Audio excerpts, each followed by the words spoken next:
Day 2 here at the Peak Performance Print Experience in Brussels from Fujifilm Demo Center here in Brussels. And I have the honor to talk to Gareth. Gareth, we have only met online, so it's so great to see you in real flesh and blood. And there's plenty of it. I didn't say anything about that.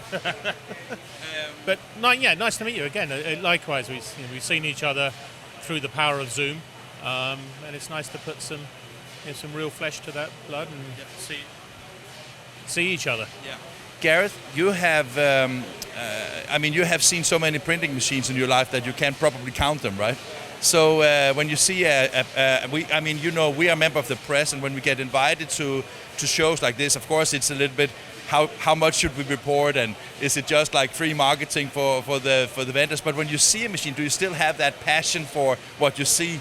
Absolutely, yeah. I mean, particularly over the last year, this is probably the first machine we've seen at a supplier for more than a year. But something like this is an opportunity, and that's the trick. It's not the machine itself, it's what it can do for a business, and the opportunities that it perhaps opens up, and the creativity of thinking that it sparks. How do you integrate this into your business? Is this something that is like another digital press? No, this is much more like an offset press, and I think people should think of it in that way, but probably as a complement to a B1 offset press rather than an alternative B2 offset press. And I can't help thinking about when I saw the 720 years ago and now see the 750 and the 750S, I can't help thinking about that the print quality of the sample heads that we find with numerous vendors and OEMs today, it still surprises me to some degree. It surprises me a little bit how high the quality on these presses are getting. Yeah, absolutely. They are. I mean, most people would find it difficult to tell the difference between inkjet and offset printing on 4-color mode. There are a couple of tricks you can play, and you can see a slight difference, but that's more down to the paper and the substrate that it's printed on rather than the print quality itself. The print quality is far more acceptable than ever before, and anybody buying print would be very, very happy with the quality that they can get from this. Whether they're happy with the prices, that again depends upon how people sell this technology and how they position it.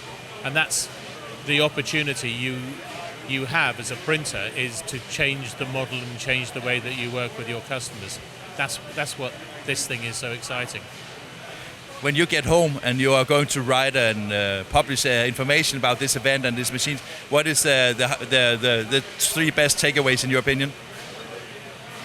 I'd have to ask a couple of the other guys first, so that comes this afternoon when we get a chance to sit down and understand a little bit more about the pricing, the positioning, the opportunity. But this is an industrial machine. This is, as I said, much more comparable to an offset press than it is to some of the toner presses that people tend to think of as digital presses.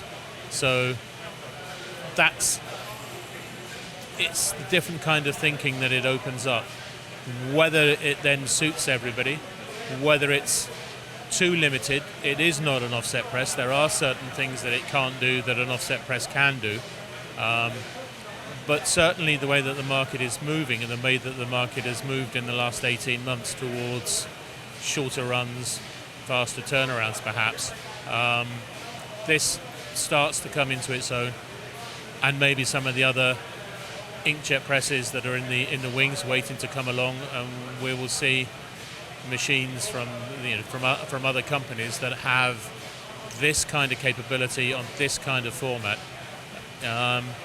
and that starts to change things. It starts to change the way that people think, and it's not alone. There are other ways of skinning the cat. But this is a very interesting proposition. It's kind of the way that people think. As you said, that we had the 720 more than 10 years ago now. And I think now that the market is coming around to require this sort of capability, whether the printers are ready for this or not is another issue. And maybe there's some education, there's some other bits and pieces that litho printers need to do almost before they deserve to have a press like this. Because it is not just about the press, it's about the infrastructure around the press, it's the workflow, which I suspect A lot of offset printers don't yet have that ability to handle 20 jobs just flowing through in the way. This is not a digital press, but it works in a digital way, and that kind of thinking is necessary for printers.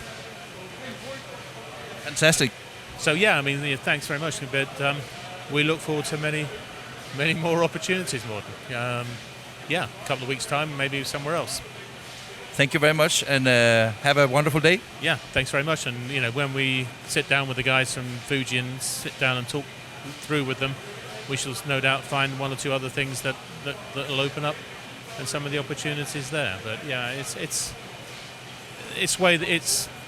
the market is coming round to this kind of machine, rather than this printers having to buy this machine and find a market for it. The market seems to be moving in this direction. Thank you.